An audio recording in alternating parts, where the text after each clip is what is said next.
सांगी गांव में ही पाड़ ला दी है भाई। कृष्ण मूर्ति हुड्डा नागर साहब ने सांगी गांव में ही एक पाना पूरा जोड़ दिया है सांगी गांव का। अब आप देख सकते हो, जो लोग ये कहते थे कि वे रोहतक हमारा गढ़ है, ये गढ़ भाई किसी एक का गढ़ नहीं होता। अगर गढ़ है तो 36 बिरादरी का, आप सब का गढ़ है, किसी एक परिवार का गढ़ नहीं होता। ये बार बार ये कहते हुए हमारा गढ़ है। इन्होंने हमेशा झूठ बोल करके, अफवाह फैला करके और भाई ऐसे काम करके इन्होंने राजनीति की है। अब इनका पर्दाफाश हो गया है। अरविंद शर्मा जी, जो कि हमारे इस रोहतक लोकसभा से भारतीय जनता पार्टी के प्रत्याशी हैं और पिछले 5 वर्षों से लगातार आपकी सेवा में लगे हैं और आगे भी मुझे पूरा विश्वास है कि आगे भी आने वाले समय पर उनको फिर से आप अपनी सेवा करने का मौका देंगे।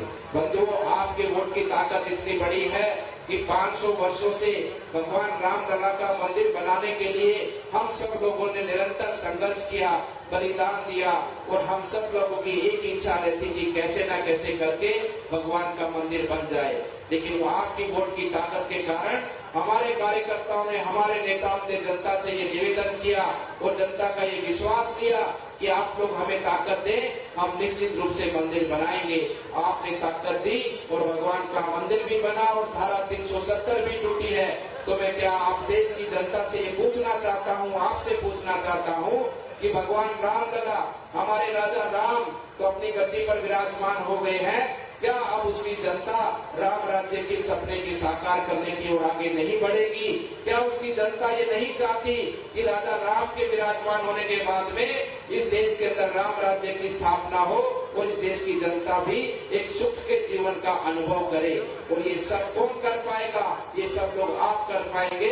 हमारी सेवा भावना में कोई भी रत्ती भर भी संदेह नहीं होना चाहिए। हमारी सेवा भावना केवल और केवल देश के लोगों की सेवा करना है और अपने इस देश को आगे बढ़ाना है। इससे बंधुओं, इस चुनाव के अंदर जाति पाति से ऊपर उठकर ये चुनाव देश को आगे ले जाने वाला चुनाव है और ये चुनाव देश के वर्तमान पीढ़ी के भविष्य को सुनिश्चित करने का चुनाव है। इसलिए मैं आप सबके बीच में आकर निवेदन करता हूँ कि आने वाली 25 तारीख को हमारे यहाँ रोहतक लोकसभा से सीट से आदरणीय अरविंद शर्मा जी हैं, लेकिन अपने हरियाणा की इसके बाद भी 9 सीटें हैं। आपका संपर्क पूरे प्रदेश के अंदर है। पूरे प्रदेश में इस बात को पहुंचाकर और सबसे बात कर निवेदन कर 10 की 10 सीटें भारतीय जनता पार्टी के रूप की झोली में डालकर विजय बनाकर इस भारतीय जनता पार्टी को फिर से एक बार केंद्र में माननीय प्रधानमंत्री जी को देश की सेवा करने का आप सब लोग अवसर दें। मनोहर लाल जी ने बादरगढ़ से आसोदा तक मेट्रो का काम किया, मैं ताली बजा करके स्वागत करना चाहिए। और मैं एक बात और कहता हूँ कि अभी आसोदा से सांपला, आसोदा से सांपला, अब आने वाले समय में आसोदा से सांपला मेट्रो लेकर के आएंगे। ये भाई वायदा नहीं, ये संकल्प है, ये मेरा संकल्प है। अगर आसोदा से सांपला अगर इस टर्म में हम जल्दी से जल्दी नहीं लेके आ सके तो भाई मैं स्टेज से घोषणा करता हूं, मैं अपनी तरफ से कि भाई आगे मैं चुनाव नहीं लड़ूंगा अगर सांपला तक मेट्रो नहीं आई तो ये मेरा संकल्प है। अब ये देख के छोटी सी बात मैं आपको लूंगा, जब मुख्यमंत्री थे तो सांपला को सब डिवीजन घोषित तो कर दिया, लेकिन सब डिवीजन बढ़ाने का काम किया तो मनोहर लाल खट्टर जी ने किया।